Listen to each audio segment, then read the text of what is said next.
Good evening. I'd like to call the City of North Augusta City Council meeting for May the 19th, 2025 to order. You are welcome to join me in prayer. Dear God, I ask for your discernment for this council. I ask that we have a servant heart as we do the work of the city. I ask that we are purposeful in our actions, that we listen to our citizens and each other, and that we strive to honor you in our decisions. Amen. If you're able, please stand for the Pledge of Allegiance. I pledge allegiance to the flag of the United States of America, to the republic for which it stands, one nation, under God, indivisible, with liberty and justice for all.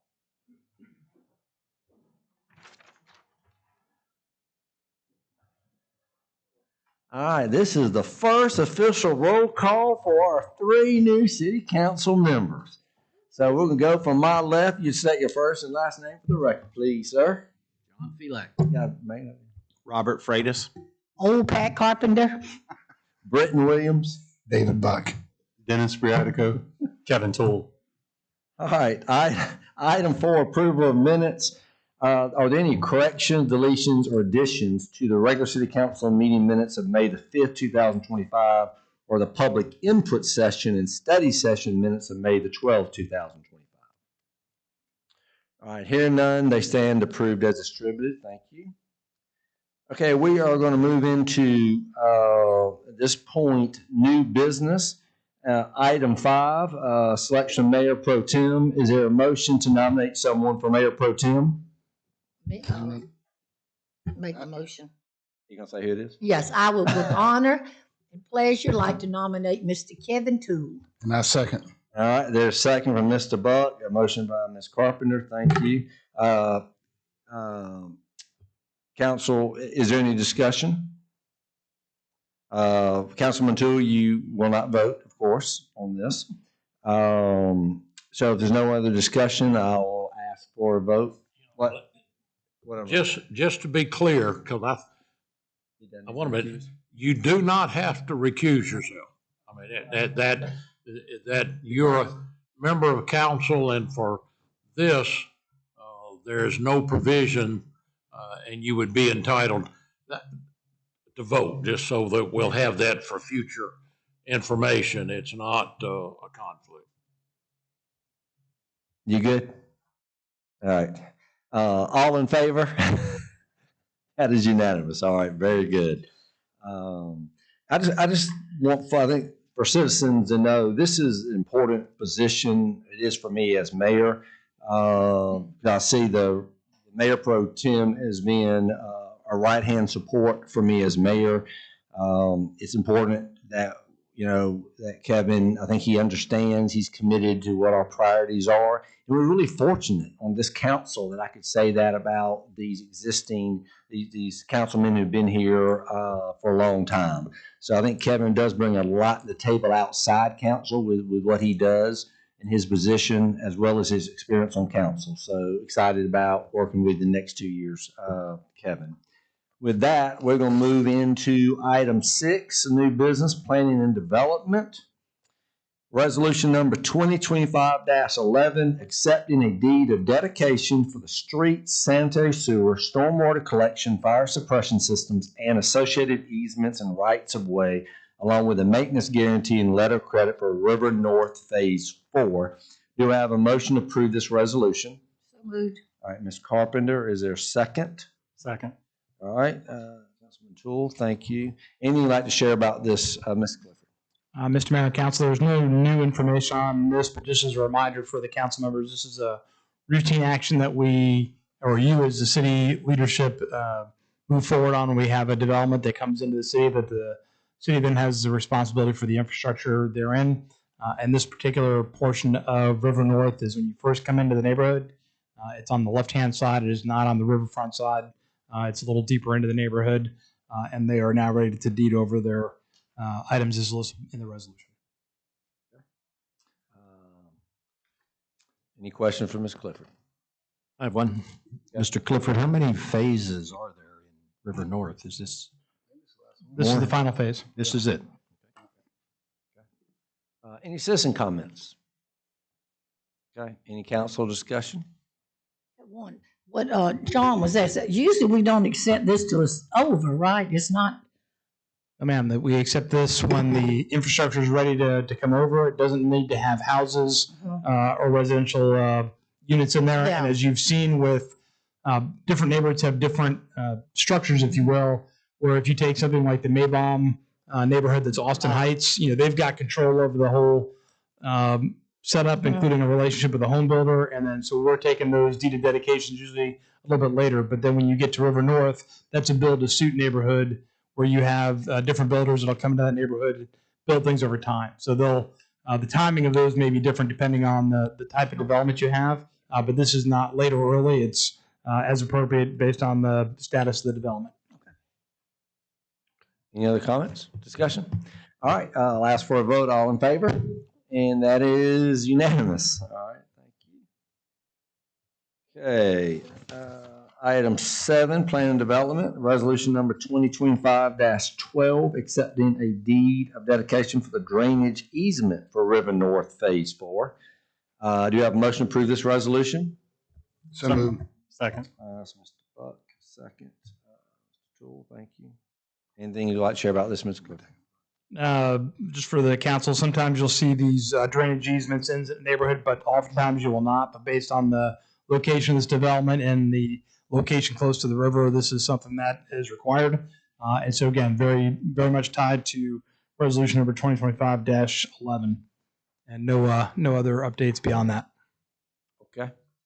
Are there any citizen comments? Any council discussion? All right, hearing none, I'm going to ask for a vote. All in favor? And that is unanimous. Thank you very much. Okay, item 8, Public Safety Resolution number 2025-13, authorizing the City of North Augusta to purchase a 2000 KME aerial truck. Do you have a motion to approve this resolution? Ms. Carpenter, is there a second? I'll second. Mr. Buck, was that you? Okay. Anything you'd like to share about this, sir? Just a reminder for the council, this is the bridge plan resolution, which is to buy a used fire apparatus from a local Aiken County volunteer fire department that we have relationships with.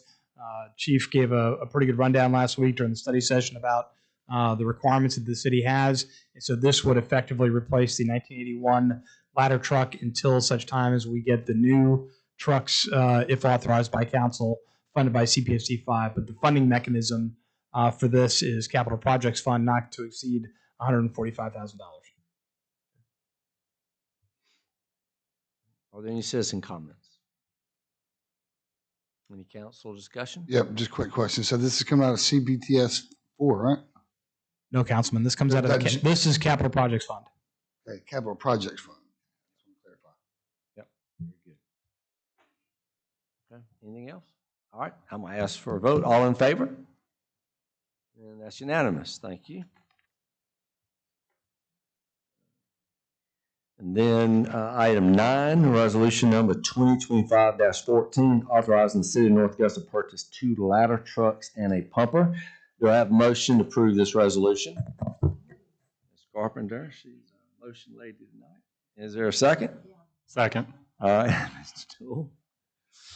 All right, anything you'd like to share about this, Ms. Clifford? No updates from the previous study session, but just as a reminder for our citizens, this would be purchased through Capital Project Sales Tax 5, the collection of which starts next year. So we are not impacting that through any kind of fiscal outlays early. This is strictly the contracting mechanism because of the long lead time associated with fire apparatus.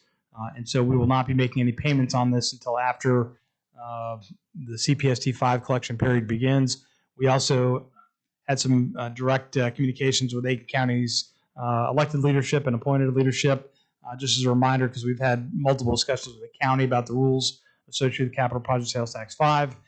And so to our understanding, we are operating within the bounds of the rules and the laws set forth by the state of South Carolina for Capital Project Sales Tax. So this allows us to replace 2 of our ladder trucks and 1 pumper. And again, what I would anticipate for this council is that at some point in time in the future, you'll see additional fire apparatus requirements. There's a support truck that we're not quite ready to replace yet that will be potentially covered with CPSD 5. And then at such time as we have the ability to move forward on Fire Station 4, that will also have new apparatus requirements for that station. But we're not prepared to move forward on that yet, and I suspect that will be more of an all-in package where you're going to see, a plan for the fire station and then the purchase of the fire apparatus at that time. So this at least replaces the items that we have with more relevant equipment.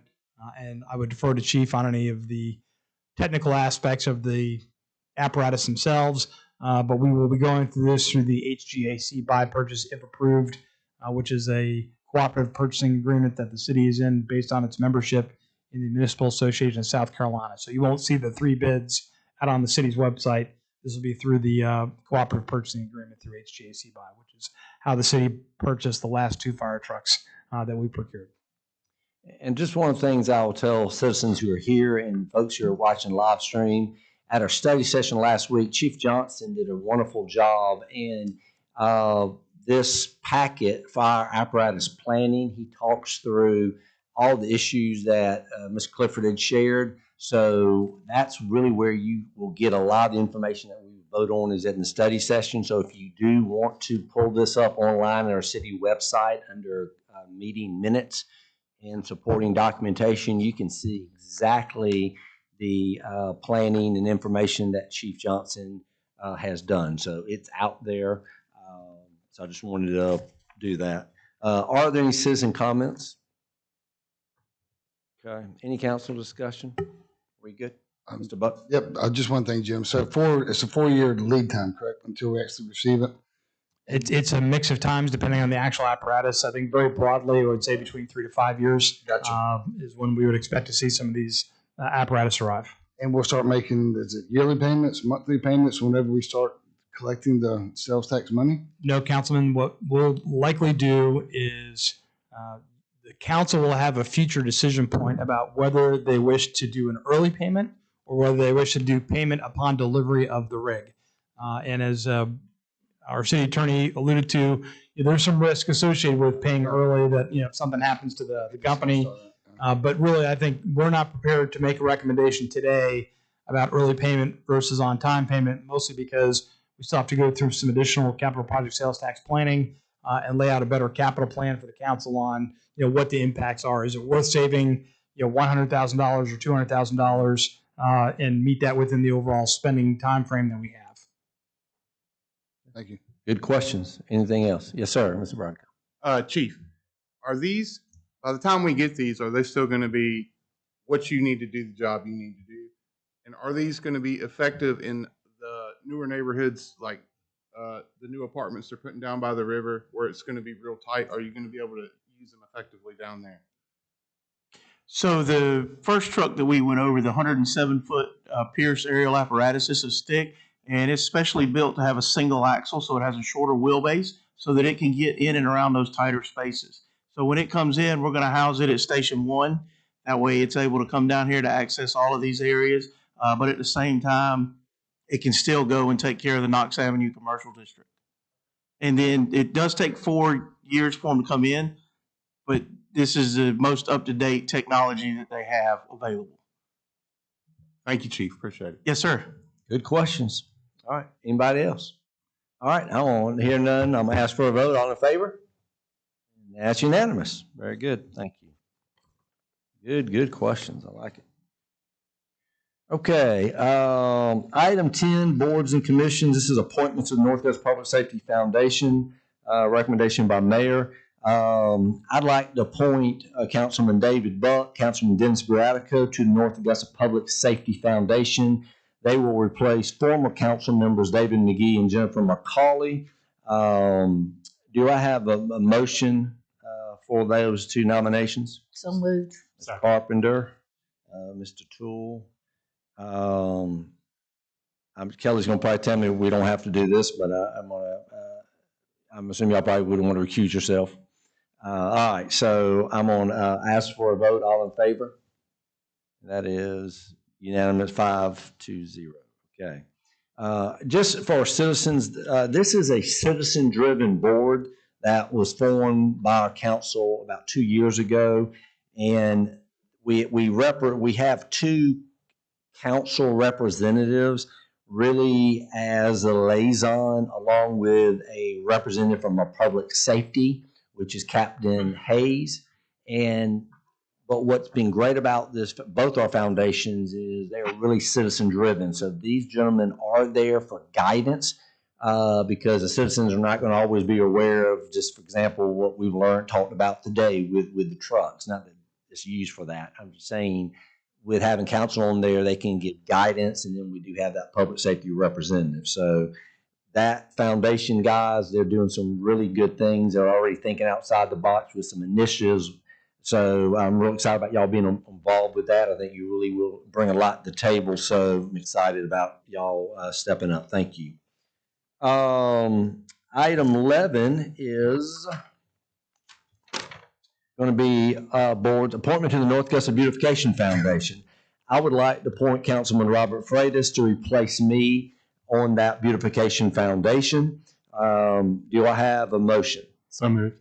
All right, it's Mr. Toole. I'll second. All right, Councilman Buck, thank you. And so I'll ask for a vote on that. And that's 6, okay, 6-1. Again, another citizen-driven, this to kind of give you a couple things, one of the big initiatives that this foundation has done was they were able to partner with a couple groups, but all the new hanging baskets you see downtown, that was all funded by private personal donations of people, citizens who were doing that in honor of a loved one. None of that was funded by the city, but they've got a long list of initiatives, kind of like the Public Safety Foundation. So really excited, and those are really citizen driven. Again, Robert will be there for guidance, and Carl Waldhauer, who's our Director of Tourism, sits on that for guidance. But these are really citizen driven, and real excited about what they're doing. So good to have you on that, Robert. I think you will enjoy being a part of that. Okay, at this point, I'm going to turn over to our city administrator for his administrative reports or report. Thank you, Mr. Mayor. Actually, we'll start off with hurricane. That's what the listing We shows. are doing that. Next slide, please. So we have grinding apparatus now at both of our debris sites on the East Buena Vista site and also at the Country Club property. And then we are going to be restarting the backhaul operations to the final destination site starting on Wednesday. So we'll see them both those sites picking out of there. And then also one major update is that our public services crew, not contractors, conducted the demolition of the Maud Edenfield Park overhang structure, the one that we had concerns about failing. So that's now been fully removed. And we still have assessments going on for the Beck Park structure with engineers, and we have that scheduled later this week. Next slide. So again, we're going to be trying to get through all our FEMA reimbursable items by the 1st of July. And then also for you and for our citizens, this will be the last weekly update, and we're going to move to a monthly hurricane update starting on June 2nd. And so that'll kind of line up with the Power Hour Day, and then we'll do the hurricane update as well. No changes to this slide other than the fact that starting the week of the 2nd of June, we're going to go back to regular yardways. Next slide. So no changes there. And no changes on this slide. I think, again, we'll probably green up the recreational facilities and city parks because we've got the vast majority of our parks open. I think the key things that are still ongoing right now from a parks perspective is we have to get our secondary look at the Beck Park structure, and then also we're still redoing the Creighton Park structure as well. So that's still ongoing, and so I'd like to have those completed until we green up that particular item. And then also owe you at some point in time in one of the monthly updates where we are as far as our overall insurance claims within the state of South Carolina and also the FEMA reimbursements. Yes, Mr. Mayor. Yeah, I met the missions last week, and I can't recall. I think this may be on the closed list. We have a really small park. I forgot about it when I was coming back from the hospital on Curtis. It's a real little park on the right side, like one swing or a little thing. Yeah, And I couldn't remember if that was that. I mean, I know it's on a closed list, but I couldn't remember the status of that. So I just throw that out. I meant to ask Rick. I'll get you an answer, but I know that the tree and debris has been removed. It is okay. Yeah, it's open. Oh, it is open. Okay, good. Yeah, All right. yeah, I live Didn't look right like it was when I saw it. Okay, good. Well, forget Mr. about it. Mayor, Thank you. Mr. Mayor, I go past that park every day, and I'm not sure that park meets our standards. We ought to really consider either revamping that particular park before we even open it up. It's a set of old chain swings, and there's just not much there. There's not much there at all. Maybe a table. And I think what happened that years ago when that was built, it was children in that neighborhood. So There may be better use for that particular land for that park. I don't even know if that park I never seen one in it. is worth And I'm like, reopening. I've never seen anybody there. I have something we can look into. That's great. Good point. Thank you. I almost thought he said that's where Fire Station 4 should go, but I will go ahead and hold off on that, that assessment for now. I'm not ready to hip shoot that one. That's funny. Next slide. And that's all I have for the hurricane update today.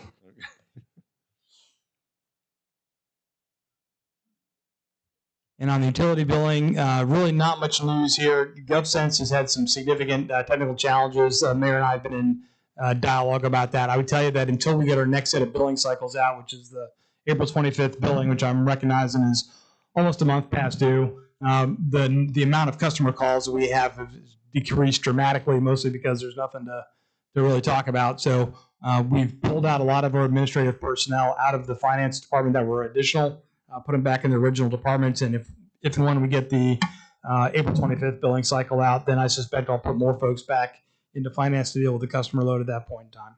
Next slide. No changes here. Next slide. No changes here. Again, the big, next slide. And we had a meeting with Fiserv and Clover. And so basically in order to solve some of the technical problems with trying to track down some of those payments that were between April 9th and April 14th, GovSense is going to have to participate in that meeting. So we're arranging that timeline now to get them to get all the technical people together in a room and figure out the best way to get that. So the good news is the customers have made these payments online, and those payments are actually in a bank account that's controlled by the city. The issue is lining up those payments with the actual accounts. So we're going to still work through the technical challenge associated with that. Next slide. And again, the bottom line is we've suspended all cutoffs. We've suspended all late fees until we get through the full software implementation. Next slide. I'll pause for questions. do we still have the long line, or is everybody just sort of getting settled? It's all settled right now, Councilwoman. We had a kind of a confluence of events where you had the property taxes that were due at the same time as the business license tax, plus your utility payments. So I would say the lobby traffic has decreased significantly, and that's why I don't think we need to have additional administrative personnel assisting right now, but we'll re-look at as the next billing cycle goes out.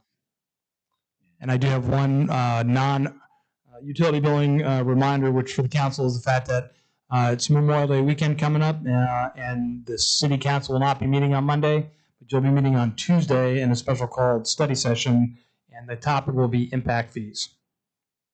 And we'll be getting information out to you new folks in this week, so you'll have some information. Okay. You good? That's on you. Very good. Okay, we're getting near the end here. Item 13, presentations, communication, recognition of visitors. At this time, citizens may speak to mayor and council regarding matters not on this agenda. So I know we got a few folks in the audience. If there's something you'd like to share with us, just raise your hand and come on down. Okay. All right. All right. So I've just got a couple things I'm going to highlight. So before I do that, go around the horn. Anything you need to say for the good of the order? Ms. Pat, you good? Dennis, you good? Kevin, okay. Just want to let our citizens know we will be having a ribbon cutting tomorrow for our new transfer station. And that's going to be a big deal for our citizens because we're going to basically go from 4 trucks that bring waste to our public service area. They will be dumped into one big truck that will be hauled out to the site landfill. So that's going to save us gas. It's going to save us wear and tear on the trucks. The other is going to make us more efficient, but also it's going to allow us to get business from other entities who we can charge the tipping fee for. So we'll have that ribbon cutting. That is open to the public at 4 o'clock at our public services. I don't know the exact address of that place. But it's Clayton. 61 Clayton. Clayton. Okay, it's Clayton. All right. So that's open up. So that's open up. I just wanted to highlight just, you know, there's so many, our folks are doing a lot of stuff. So I just want to highlight, just kind of give citizens a little bit. Captain Hayes, Lieutenant Velasco, they attended a public safety training hosted by the Municipal Association of Columbia this past Thursday. Lieutenant Rowland, Sergeant Bone, they attended the Liberty Dynamics, a flashbang training at Anderson County Sheriff's Office. PSO Bernardini completed pedestrian bicycle collision investigation training at the South Carolina Criminal Justice Academy this week. We have got our public service or utilities folks, just kind of give you an idea. Our wastewater interceptor pipe and manhole rehabilitation project, the company that is doing that, they finished preparing over 26,000 feet of pipeline for installation of a new liner. We replaced 95 manhole frames and covers, and we have relined already 3,900 feet of pipeline. Our utility technicians flushed out and tested 103 of our fire hydrants. Utility technicians cleaned and inspected over 775 feet of wastewater main. One of our meter foremen, Brandon Duncan, just completed the water distribution C-level license course. So there's just so much stuff behind the scenes that our citizens, our teammates for the city do for our citizens. I just wanted to let folks know that there's a lot happening, not just what we are. We don't do anything up here, but the stuff that's happening day to day in our city is pretty amazing. We just got a great team. So I just wanted to do that. And the last thing I'm going to say is our Jack-o'-lantern Jubilee that is coming up in October. We have got, we announced this before, but just let folks know we have a 90s group called Blue Traveler. Blue Traveler. That was a lost decade for me. We're having kids. So the 90s literally was a lost decade of music. But we've also got a great, on Friday night for our Christian concerts, Matthew West. So between his songs he's written for others and himself, he's like 37 #1 hits. So just, we got a great, great lineup for Jack-o'-lantern Jubilee, and we will continue to promote that. So spread the word. If anybody wants, I talked to a gentleman the other day. He has a food truck. Okay. Who would he? I told him just call the rec, but would it be Carl or call you? JD. Okay, well I'll see him again and tell him. Okay. All right. Yeah. But anyway, just our good meeting, good questions tonight, good feedback. Thank you all for folks for being here. Y'all have a good evening. We stand adjourned.